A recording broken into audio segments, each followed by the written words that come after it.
A house is made of wood and stone, but only love can make a home. Welcome to the RepcoLite Home Improvement Show, helping you make your home into one you'll love even more.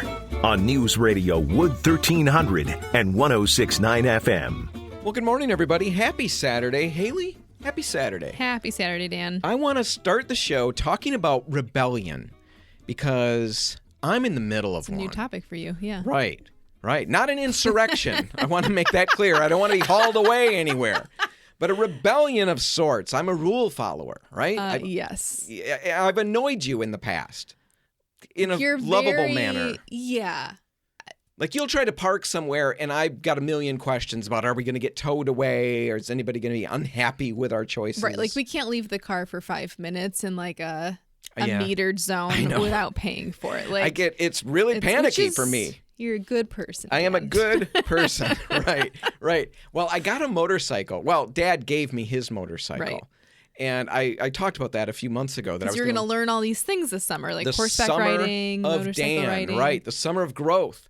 And I did horseback riding. I got to get back and do more of that. I'm excited to do that. But I really focused on the motorcycle and learning some things in a parking lot, blah, blah, blah. And I've realized, because Dad gave me the bike now.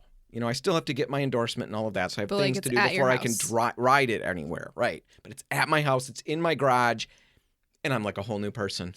I'm a rebel. I'm parking in spaces that I'm supposed to be in for 15 minutes, and I'm overstaying my welcome by like 3, 4, 5 minutes. Wow. I know. I'm working up. I got a ways to go. I get that. It's baby steps. But you've been inspired. Well, I've been inspired to do break that. the rules. The motorcycle is helping me break through.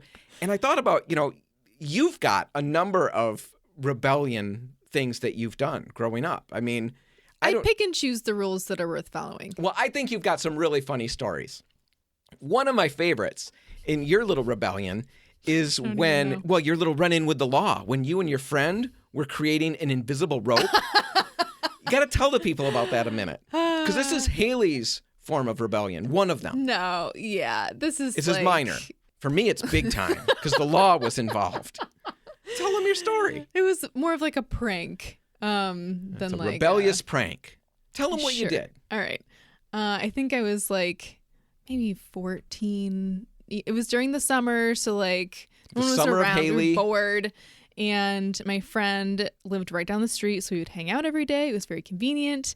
And one of the days, she had maybe seen someone else do this where they were holding, it looked like a rope. Like two people were miming that they were pulling a rope tight. Yeah, really laying into it like it's really pulled like taut. It's real and you just can't see it. You did that across a road. So she thought, let's do that across the neighborhood street and see if people will stop their cars. We are not advocating for any impressionable people out there that you do this. No. Right? And it was a neighborhood street. Okay, like quiet it wasn't street. a busy street. There were maybe 5 cars that went past and Did they all stop? they did. Yeah. I love that That was part. the really fun part is that something and like they wouldn't go past until we mimed that we were lowering laying the it rope. down. The last car that stopped, though, was a police officer. Yes. Who asked you to cease and desist. Do something more productive. So you did. You went on with your life and did Yes. more productive things. But that really, was that's like a social experiment. Yeah. Well, see, that was fun. I don't have any social experiments to do. I'm really just stretching the boundaries by sitting in the parking spot 2 or 3 minutes longer than I should have. I'm eating pizza without taking Lactate ahead of time. Oh my gosh. really stretching pretty it. risky. And I'm wearing white after Labor Day. Oh. You notice that? The people You on are video can't wearing see that, white. but my Yeah, shorts white are white. shorts. Startlingly white. Yeah, they're very bright. Yes, they are amazing. I've done a really nice job with the laundry. I get the whitest whites, right? So anyway, white after Labor Day. Let's transition into that. Now, we've got a lot of stuff we'll cover on the show. We're going to talk about a ceiling that you did, that the material that you used is something that can go over so many different situations. It's really cool. I think it's a great option for a lot of people, and you probably don't know about it yet. Yeah, so we're going to talk about that. I didn't even know about it, and Haley had to inform me. Yes, Dan didn't even know. Yeah, and when that's the case, you know it's something. So we're going to talk about that and something else. I don't think we've even decided what we're going to talk about yet. We'll wing it. All I can tell you, something paint related, and it will be amazing. Yes. Right now, let's get back to this white after Labor Day thing. I have never known exactly why this rule exists. And in fact, I've always screwed up the rule. I can never remember if it was always wear white after Labor Day or don't wear white. That's how I never understood like when you could wear white then. Like when is like it not after Labor Day but before? Like when does it turn into before? You've got this whole weird thing where once a Labor Day has passed, it's all now after Labor Day. Most people start the year over, Haley. So like in January, you wear white again? Like that doesn't make any sense to me. Well, you're looking ahead. No, and I will explain everything. And you know some of this. Yeah. So you can chime in with what you know. But we will make everybody aware so that we can all either follow the rule or intentionally break it. Yeah. But we want you to break the rule knowingly rather than just on accident. Today, I broke it on accident by wearing white without even thinking about it. Anyway, where in the world does the rule come from? There's a couple of different ideas, and probably way more than that. But let's go to a source that we've talked about on the show, the Farmer's Almanac. Which we love. Really love the Farmer's Almanac. You definitely should pick one up. Get it at a magazine stand anywhere. They're really interesting to pick through. A lot of good articles. It's just really fun. But one article that I ran across talks about two different ideas. One, the boring one. And it's this, is that before air conditioning, people wore whites and lighter clothing. Because it was practical. In the summer months, right. Yeah. It's practical. And then as the fall kicked in and as winter started to settle in, they went to... start wearing like wools and heavier clothes, and they're automatically in darker colors. And so the fashion world, according to this article, this idea, the fashion world said, hey, look what's happening. Let's just make a rule. Right. Like, let's make it official. That way, everybody can do what they want as long as they follow the rule and be cool, right? So white before Labor Day is all right. White after Labor Day, not cool. We're going to signal you out and make you feel bad about yourself, right? That's what the fashion world did. We will shame you. Right. That's the boring explanation. Here's the more fun one. Really like this one. Because there's so many facets to it. There are. Right? It is fun. Right. So here's the idea, is that this whole rule or this concept of not even the rule about wearing white after, but just the concept of wearing white in general. Let's start with that. Yes. It was invented by the elite of society. Right. So that they could feel better about themselves. They could separate themselves from the regular scrubs like us. Because if you were wearing like a nice linen suit and like a breezy dress. You're fancy people. Yeah. Like you can afford nice material, one. Right. You can wear white, which automatically kind of pushes you into I'm not doing hard labor. Right. You're not laboring like the regular people. Right. You're wearing white even in the fall, which means you can travel to warmer climates and things like that. Yeah, like you can afford to wear white. It was like really showing them up. So honestly, the rule started kind of as boy, if you want to demonstrate that you're better than the rest of the people, and who doesn't? I'm not advocating that, but the elite like to do that. They like to rub our nose in it. And so they would wear white and prance around and do all their things, and we'd all feel bad. No, I think that makes a lot of sense. So that's what it started as. But then, that's the opposite of what the rule's at now. So we've got to figure out, how does this shift happen? And historians have wondered for millennia. Well, not millennia. Honestly, about 100 years. And I don't even know how many are really wondering, but I've wondered. Enough. So I've come up with an idea, and I think I can back it up with a lot of facts. All right? So it started, as we said, it's something that the elite are doing to make themselves feel better. But then something happens that shifts it, that it becomes a bad thing to the elite. What could that possibly be? You have a very interesting theory. It's new money. That's what caused this problem. New money. We all know from Titanic, right? The movie, that new money is not respected or even remotely liked by old money people. Old money does not like new money. Right. So anyway, early 1900s, all this new money starts happening, right? Again, Titanic. Right. What's her name? The unsinkable Molly Brown. She was really obnoxious to the elite people because she was new money. And new money people, they fall into it. They've got the cash. First thing they do. Wear white. Oh, man, I'm running out and buying white. Yeah. As much white as I can find, right? So I'm outside parading around in my white after Labor Day to let everybody know how rich I am. Well, the old money people look at that and think, it's so classless. Yeah, it's very classless. And it's very much like, I feel bad for the new money people. Right. That you feel like you have to show off so much. No, that's not why I feel bad. Oh. I feel bad for them because they finally get there. They find the clothes that the cool kids are wearing, and they can afford those clothes, and then they buy those clothes, and then the cool kids say, those aren't cool anymore. You're wearing those clothes? Yep. Now they're not cool. Man, I have done that with tennis shoes. That is exactly what happens. Yeah. Oh, yeah. My whole life has been, hey, I can finally get this designer whatever. It's at the Mission store, but nobody's going to know that. Right. And then I get to school, and it's no longer cool. That's how the new money people felt. Yeah, it is a little sad. Yeah, the old money people decided, look, it's really classless. It's really crude. We're going to make another rule that if you know what you're doing, if you know how to handle your money in a cool, proper manner, you won't wear white to just peacock it around and show everybody how great you are. It's like Mean Girls. It's like you can only wear pink on Fridays. Right. So the new money people didn't clue into that. They're parading around thinking they've done something well. The old money people are laughing at the new money people. That's where the rule comes from. Jeez. Yeah. It's pretty dark. Yeah. It's very like Mean Girl-esque. Yeah. Or mean guy, Yeah. right? I feel weird being in a conversation that's about the mean girls and all of that. But anyway, that's where this whole rule comes from. And now we can chuck it out the window, right? We don't really adhere to this rule anymore. Although I feel like people still will point it out now and then, but I don't know if it's like a shame thing anymore. Right. Well, don't be that person pointing it out because you're being like old money to new money. It's just not cool. That's true. Yeah. So go ahead, buck whatever trends you want, wear whatever clothes you want. If you want to paint whatever colors you want, go for it. I'm making a jump there to paint. What about painters? I know. I know. You brought this up when I pitched this topic, and I forgot and hoped you wouldn't remember it. Because painters technically do all kinds of work. Right. And wear white. So it kind of blows the whole everything I said out of the water. We will never know. Those are questions lost to history. We're going to have to just leave that for somebody else to discover.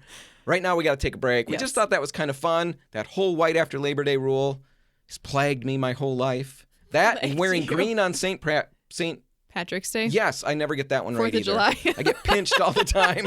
Yeah, there's a lot of color problems I've got. Anyway, we're going to take a break. When we're back, we'll be talking about your ceiling. Yes. Super cool. It's going to solve so many problems. If you've got, I'm just going to tip off one of them. Right. If you've got a drop ceiling in your basement like I do, and you don't like it like I don't, here is a really easy fix. And you're going to be blown away how simple it is, how inexpensive it is, and what a change it will make. That's all just ahead. Stay tuned. Helping you turn your house into your dream home. This is the RepcoLite Home Improvement Show, presented by Benjamin Moore on News Radio Wood 1300 and 106.9 FM. And we're back, and Haley, we're going to do our best to get through this segment. Haley's stomach just get through it. Is making all kinds of weird noises. It's like a gurgle fest over here. Yeah, it's like trying to communicate with us, and I'm not picking up the language or the dialect, so I'm not sure what it's saying. And your stomach hasn't chimed in yet either, which is concerning. I am the perfect human. I am not doing all the things you're doing. No, but normally your stomach does talk back. I know. Normally it does. It's not this time. It's a little rude. I'm hoping that the microphones pick it up and other people get to experience it. Yeah, I really hope for that, Dan. If you hear something weird, that's just Haley's stomach. And that gives me carte blanche to do whatever I want, noise-wise. We'll see how I take advantage of that or don't. Appreciate it. Let's talk about your ceiling, right? Yes. This is something that I guess I'm just curious. How did you stumble onto this product? You probably should explain the product just a little bit. Yeah, I'll give And then let's talk about your project. And then we'll talk about all the different things people could do with it. I'm going to set up the situation. Sure, set it up. You only have a few minutes. All right. So if you've been listening to the show on a regular basis, you've probably heard me talk about the garage that I've been renovating. I'm turning it in to an art studio. Right. And it's no longer a garage at this point. But it's not yet an art studio. Yes. There are walls up where there were doors. I've added a normal, entry door. It's all insulated. And now there's a ceiling and lights installed. So the only thing I've left at this point is the drywall. Okay. So you've come Very a long excited. way. Yes. But I was really nervous about the ceiling. How come? From the very beginning. Why? Honestly, I'm not an experienced drywaller, so the idea of doing a ceiling is really intimidating. Even doing the walls is really intimidating, but that especially. No, ceiling with drywall is very complicated if you don't do that on a regular basis. If you don't have all the equipment, now you could potentially I rent. could maybe rent it or something like that. But still, mudding it all in, making it look nice. Plus, it's like a 100-year-old garage, and it's detached, so it's its own building. And the rafters don't instill a whole lot of confidence in me. They look underbuilt. All right. Like, they're not today's standard. And so the idea of also putting that much weight on the ceiling seemed kind of problematic. Like, I'm asking for trouble. All right. So I knew I needed something kind of lightweight. And then the other part of it was like budget, and I wanted to be able to do something that I could kind of work on by myself when I needed to. I think that's interesting. Why is that? Honestly, I don't want to wait for people. Oh. Like, if I want to work on it, I don't want to have to wait around until someone can help me. Sure. You know, like, I get then it. I'm tied to Jordan's schedule. Like, when he's home from work, then, okay, finally I can work on it if he's up for it, you know? Like, it's a lot depending on I completely someone get else. it. I pulled a toilet out because I was getting ready to do a floor and stuff like that, and I had help all lined up, but I decided 11:30 one night, this makes perfect sense. Let's pull the toilet up. And strangely, my help didn't want to come until the following morning when we had arranged it. So I did it anyway. But yes, I get it. You like to work on your own. You like to have your own schedule and be able to do it as you need. So those were like kind of the constraints, right? It needed to be lightweight, easy to install overhead, something that I could do by myself, budget friendly. Sure. And I started researching. So with all of that, you stumble into Armstrong's flush mount ceiling plank system. Okay, so explain what that looks like as best you can. This particular system, it's called Country Classic, essentially looks like white shiplap up on the ceiling. However, it's not wood. It's made of like a mineral composite. So essentially the same stuff that a lot of the drop ceiling tiles are made out of. It's really lightweight, brittle kind of. You know, it's got enough flexibility to it that it's fairly easy to install still. Now, it had an embossed texture on the surface, and you thought that looked like oak pretty or decent, something. like yeah, oak. Exactly. And it's white. Now, It's you can white. get multiple options. I believe Right. you went with the Country Classic. There's another line that Armstrong makes Woodhaven. that's longer planks. Those are about 7 foot long and 5 inches wide. Right. Mine are 6 inches wide and they're 4 feet long. They're more like the Dan version of a plank, and the other ones are the taller, thinner. Yeah. And version. those ones are more expensive. So I went with the Country Classic. Yeah. Because the length of the panel doesn't really, I mean, it didn't really make that much of a difference in the pictures I was seeing. So there's no reason for me to pay more money. And you went with the white version. Yes. Because there is a wood look. That looks like wood. Kind of. Kind of. I mean, nothing You weren't ever a fan of looks that one. like wood when it's not wood. Right. That's true. Yeah. So this I went with also because I wasn't really sure what color I'd want it to be, and they are paintable still. Okay. So now we that's an should option. stress, because I want to Voids make the sure warranty. we follow Yeah. all the rules here. Armstrong says you can paint them, but it will void the warranty. Right. So you got to kind of do what you want with that one. All Yeah. right. So we've got all of that going on. You stumble onto this tile, about $4 a square foot, something Right. like that. Yeah. So like fairly within budget. All right. So you set it up. We've got to take a break because we spent so much time talking about white after Labor Day. In my stomach. Really important. And your stomach. I did have to take time to talk about that. So we're going to take a break. After the news, Yeah. we're going to be talking about your experience installing it and all the different areas we could use it and all the different problems it can solve. Yes. That's all just ahead. Stay tuned.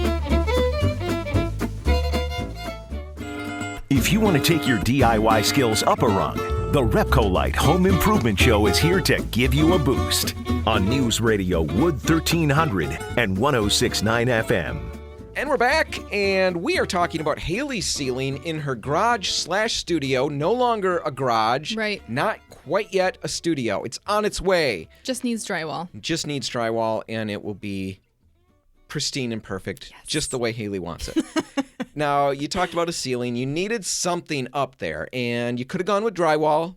Would have probably been more inexpensive, but you were worried about the Right. weight of it and finishing it. It was and all of that. intimidating for a lot of reasons. So you look at this particular product that we're talking about, Armstrong what is it? Flush mount ceiling wood look planks. Right. All right. So it's the one that you went with was Country Classic. There's also 4 foot long Woodhaven. Yep. and about 6 inches wide for the planks. Yep. Woodhaven is another version.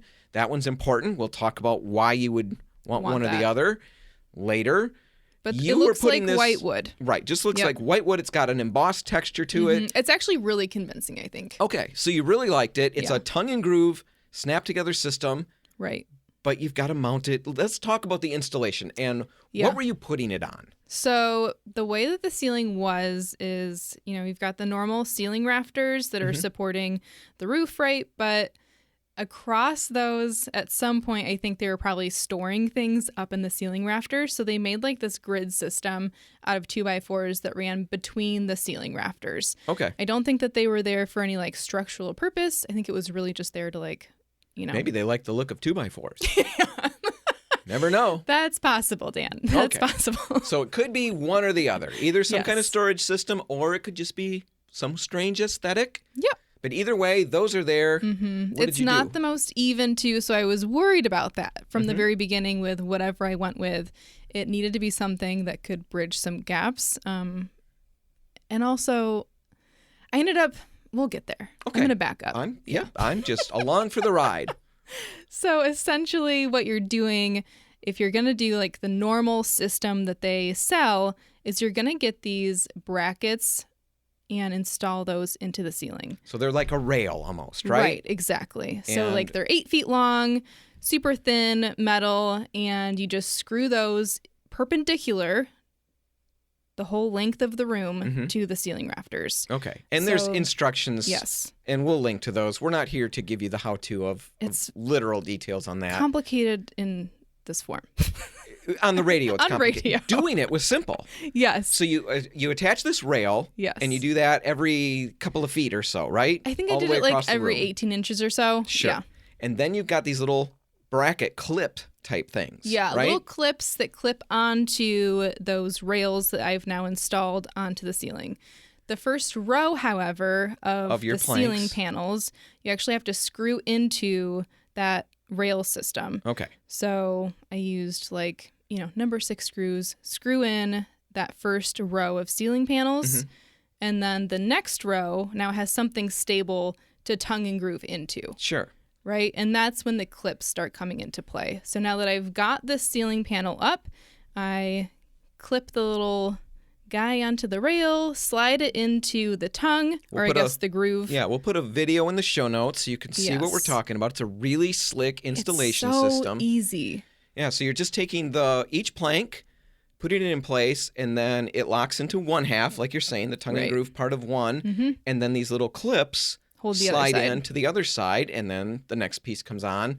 You work your way all the way across a room, and then go to the next row. Yes. And when you get to the end, you're making cuts and stuff to make it fit. Now, you want to create, I think you've got to have like a 3/4 inch gap around the room, the perimeter of the room. Right, yeah. So like that first row of panels, I'm bumping out from the edge of the wall like about 3/4 of an inch, and then doing the same thing on the other ends. All right. And you cover that with crown molding when you're done. So you don't see any of those gaps or anything like that. Never see the gap, but you do that, like you said, for expansion and contraction over time and just making sure that there's room for that movement. Yeah. So you take your plank, you get to the end, a wall where you've got to cut it. Maybe it's only 2 foot. You take that cut off scrap and you start the next row with that on the other side. So you've got the staggered look. Right. You don't want all the seams to line up with each other. It would look a little awkward probably. Yeah, unless you really like order. Yeah. I can't imagine that would be good. Could be a look. Yeah.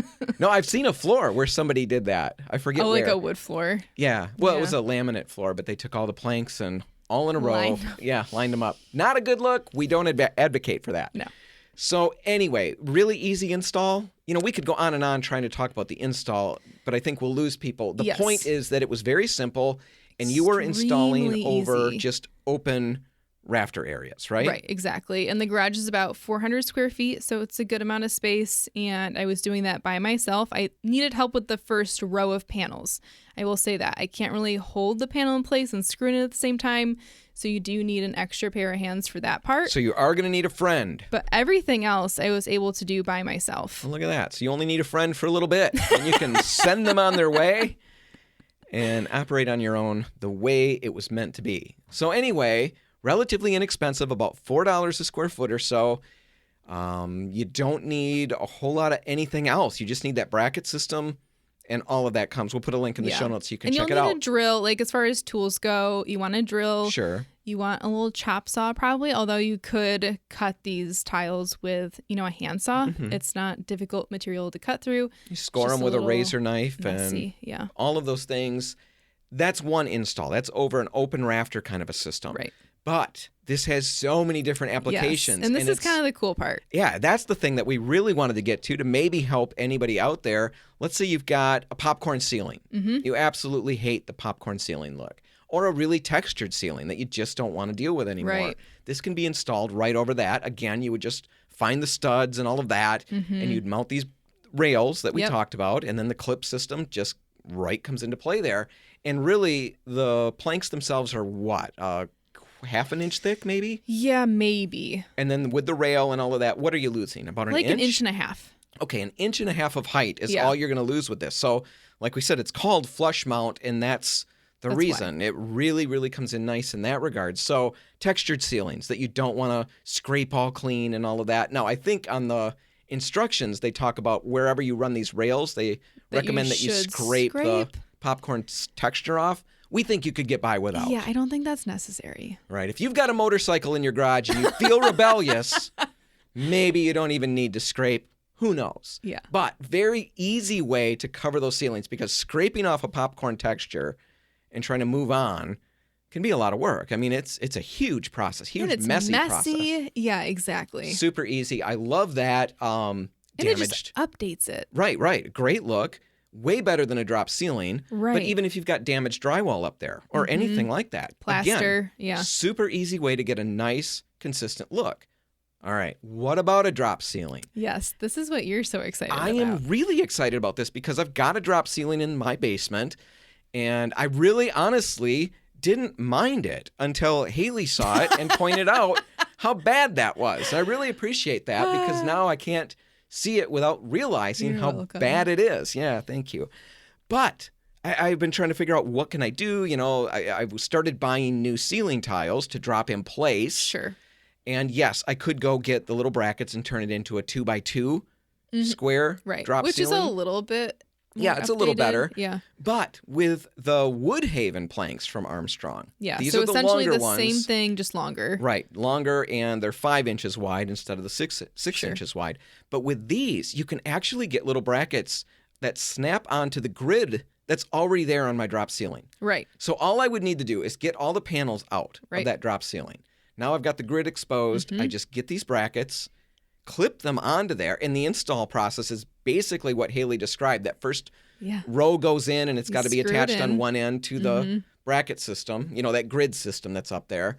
And then the next row just clips into these clips that slide around on your drop ceiling grid. It's so simple, so quick, so Everything easy. just tongue and grooves together. Like all of the ends, all of the edges, they just fit together. So there's no seams or anything.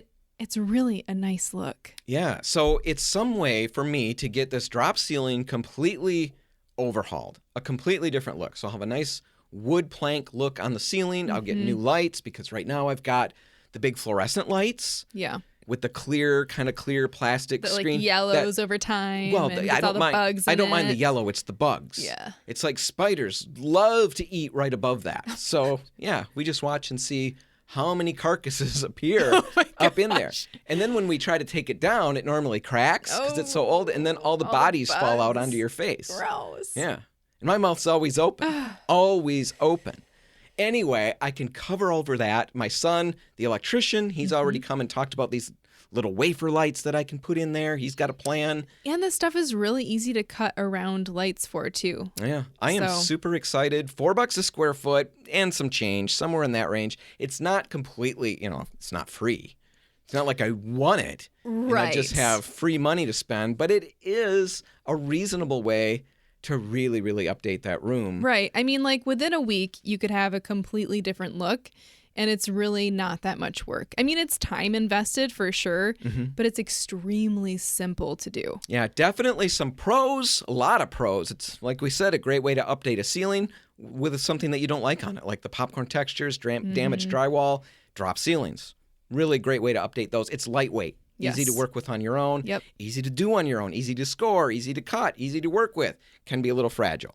Keep that in mind. Yeah, and I guess like a tip that I'd want to give out is that when you're taking these out of the box, like inspect each panel a little bit, because some will have like a damaged corner and that'll affect, the look of everything eventually.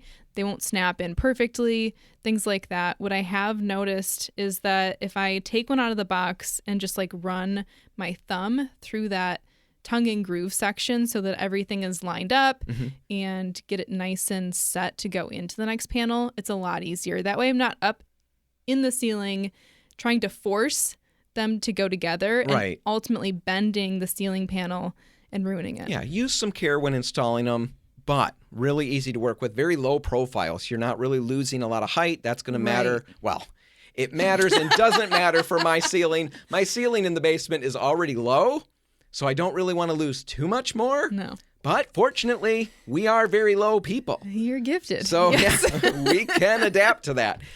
A lot of pros. Couple of limitations and some cons that we want to point out. It can't be easily removed. So once it's up, if you need access, to different parts of that ceiling, you're cutting it away. Yeah, it's not going to be easy. It's not made to just drop out like a ceiling panel would. It's not meant for any space with moisture. So if you've got a half a bath even, it's not meant for that. It's not meant for anywhere outdoors. Haley's rolling the dice. We think the garage is fine because it's a finished space at this point, and it's humidity controlled, so I'm really not concerned. But yeah, if something went wrong, I would definitely update people. I did read one negative review as I was doing my research, and someone had installed these panels in like a 3 Seasons room that wasn't heated or cooled, and she did have too much humidity ultimately, and the panels did warp. Yeah. So think about that. Be aware of that. And they can be painted with water-based paints if you don't like the white or you want to change it down the road. I'm really excited about it. Have hated that basement ever since you told me how bad it was. Now I feel bad. Well, you should. It's going to cost me a lot of money to fix, and it's just been a lot of stress. But now I've given you the solution. You've given me the solution, so I appreciate that. It kind of balances out the karma a little. No, it's great. I honestly, I've never loved the drop ceiling. I'll be happy to update it in a very inexpensive manner. No, I'm really happy with the way it turned out. We'll put links in the show notes. You can check out some of Haley's project and how it's turned out. We'll keep you updated if there's ever an issue with the product, but definitely look into it. If you've got a drop ceiling in your basement, kind of sick of it. Really easy way to update it. Yeah, think of all the people now that we've made feel bad about their basements. Anyway, we're going to have to just move on. And when we're back, we're going to be talking about a surprise paint topic. We don't even know what it is yet. We're going to pull one out of a hat. And go. And we're going to go. That's all just ahead. Stay tuned.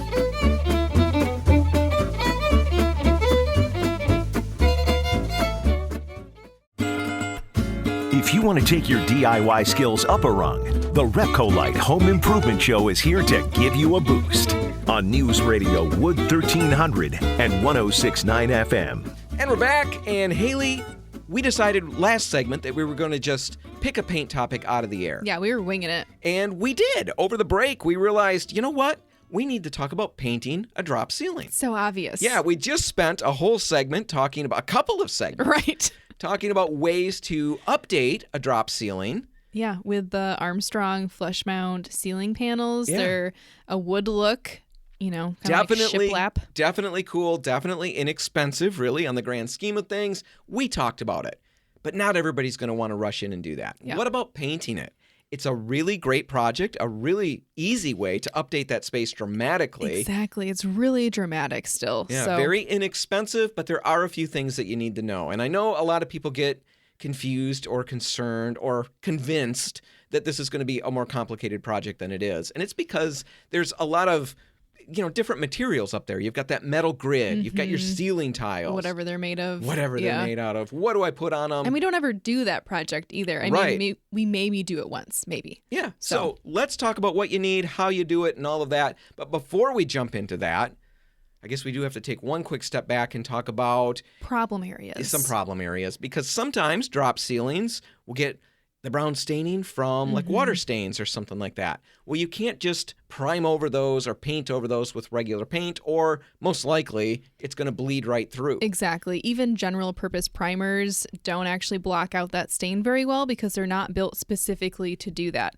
There are specialty primers like Bin, for example, that are a little stinky, but they work really, really well. Yeah, they'll block it out. You can get it in a spray can if you've just got a couple of tiles, take a couple of them down, go outside, mask off the area. Don't do this on the driveway. My children did some painting on the driveway, and I still have these nice outlines of everything they painted.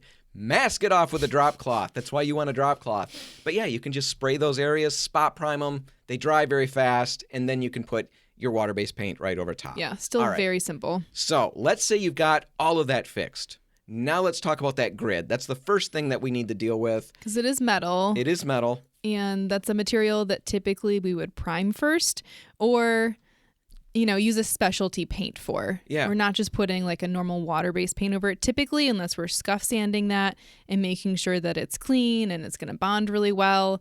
It's a lot of work for what we're talking about.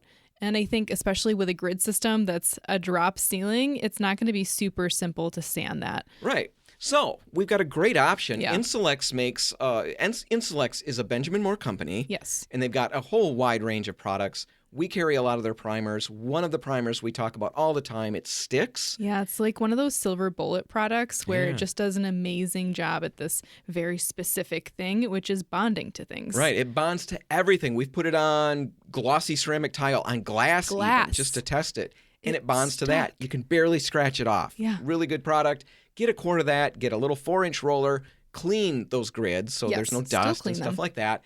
And then just roll them with sticks. You don't need to do any scuff sanding or anything really. Right. The sticks will bond really well, and then you can put your paint over top of that. Exactly. So let's say you got that done. What about the paint for the ceiling tiles themselves? Specialty paint? Good Not really. water-based ceiling paint. Yeah, that's really all you need. Benjamin Moore's Ultra Flat Ceiling Paint is our personal favorite because it is a dead flat. You don't get any of that glare, and you can even tint it to any color you want and still not have any sort of shine to it. Yeah, so that can go over the ceiling tiles themselves and the grid that you've primed with sticks. Exactly. And all of that's going to look great. Really easy to work with. Benjamin Moore's premium waterborne ceiling paint. Color. Let's talk about color. We color. just said that you can put any color in that ceiling paint.